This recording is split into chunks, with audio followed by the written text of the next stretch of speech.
io foana nintianao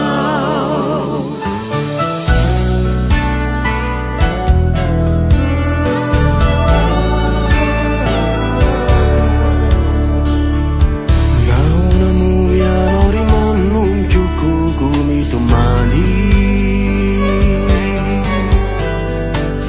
hadalanga izao tionao no mamao toiza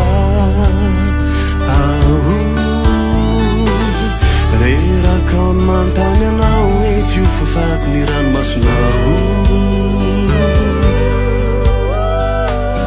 raha misy manahirana anao itiao